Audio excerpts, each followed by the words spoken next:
it's Marina, Travel Experta, and today we're going to be talking about housing in Guatemala. Ready to make every day an adventure? Let's begin. So, this episode, I'm going to be talking about if you are planning on moving to Guata either temporarily, long term, whatever, you still need to find a place to live. Other than looking for something, an Airbnb, we're going to be talking about actually moving here and finding a place to live. Interestingly enough, there are definitely real estate agents here and realtors, right? Everybody starts off with them, but everybody is pretty much in the same boat when it comes to it. A lot of times, I don't even know the reason behind this, but usually the real estate agents, they're just not that active or they don't really help you. You have to be on top of them. Yes, the majority of the places that we have found was through a real estate agent for rentals. We have never bought in Guatemala. I don't really have, we're not like the house purchasing people. There are definitely people that do that, and they will pretty much take the same routes as we would. But I'm going to be focusing strictly on how to rent in Guatemala. It doesn't matter where you are, Antigua, Guatemala City, Lake Atitlan. It's pretty much the same idea behind it all, right?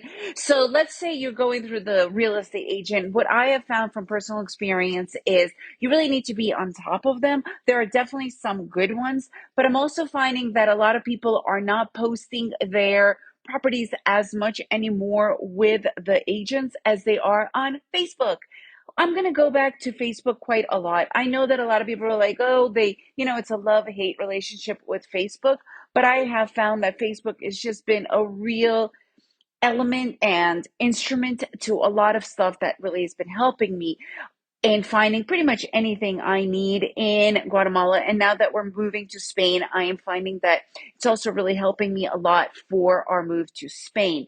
So if you're going to be going through a realtor, it's pretty much similar to the way it works in many other countries, but you do need to give usually 1 month deposit, 1 month like rental, and then obviously another month just to hold, right? So basically, you'll be putting up almost 3 months. And normally, the owner gives the realtor their share. I know with COVID, a lot of times, I know that for some places it's changed, and sometimes you have to pay the realtor up front. It will depend on your way of working with them. Now, if you go through the route of looking on Facebook, there are many amazing groups in Facebook. There's real estate in Antigua, just you have to look to see exactly what you want, because you could be looking in Guatemala City or Lake Atitlan or whatever. And if you go directly through the owner, you'll pretty much need to do the same, right?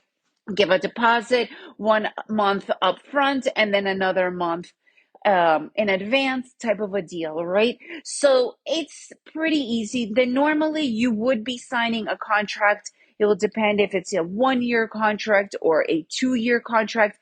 And I have always paid the lawyer fee for when we were signing the contracts as well. So just expect that. Normally the lawyer fee is anywhere between $100 to maybe $150 that you would be paying. And when you are renewing, it depends on your situation, but I have found that sometimes just having that word with the owner, especially if you are good with paying, you don't need to go and pay another lawyer fee, or with some places you would, right? That will be on your situation. You could also find homes that are fully furnished. Obviously, you will have to pay a little bit more. I have had homes where we completely furnished the place ourselves, and fully furnished. So it will really depend on where you're living. Majority of our places that we have lived in are in gated communities. So the maintenance fee and the condo fee is usually included in the rental. I have seen a few that you have to pay that separately. You could negotiate that. I prefer not to do that many different payments. We have also lived in several different places where electricity and internet and water is included. Sometimes we have also had to pay that completely separately.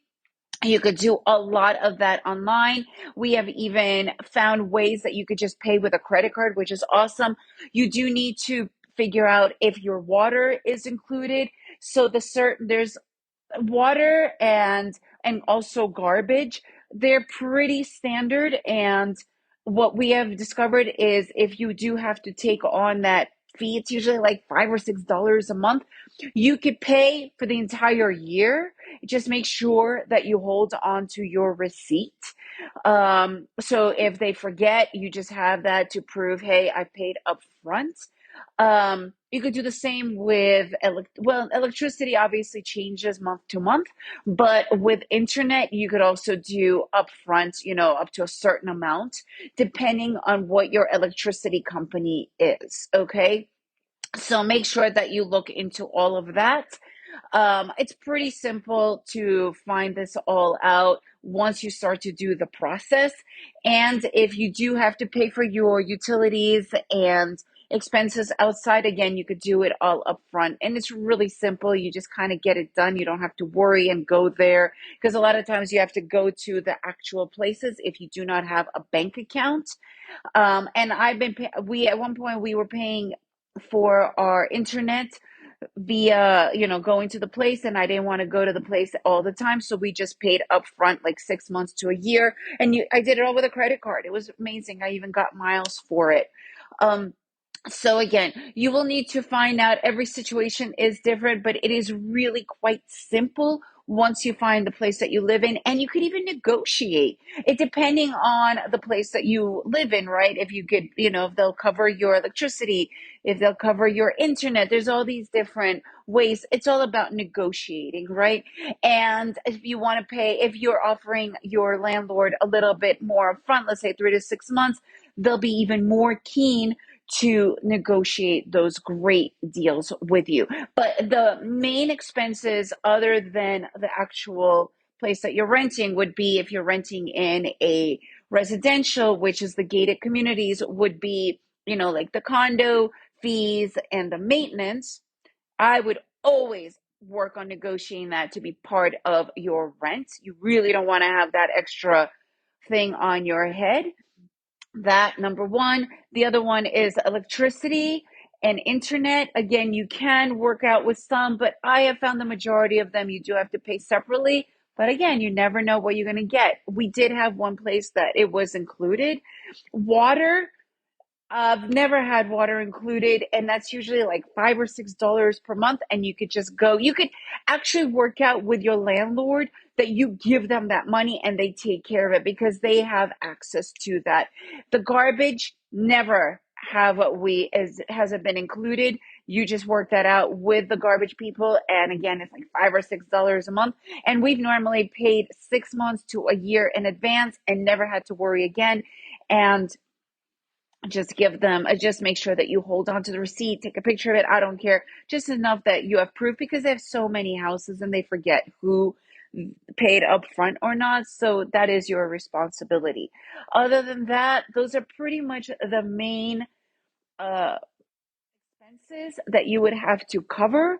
And basically, it's quite simple to find places to live. I would really focus on Realtor, Facebook, and word of mouth. And if you guys want any more help with finding where and how to find places to live, definitely give me a shout out. Go to my site, travelexperta.com, travel expert with an A.com. And remember to make every day an adventure.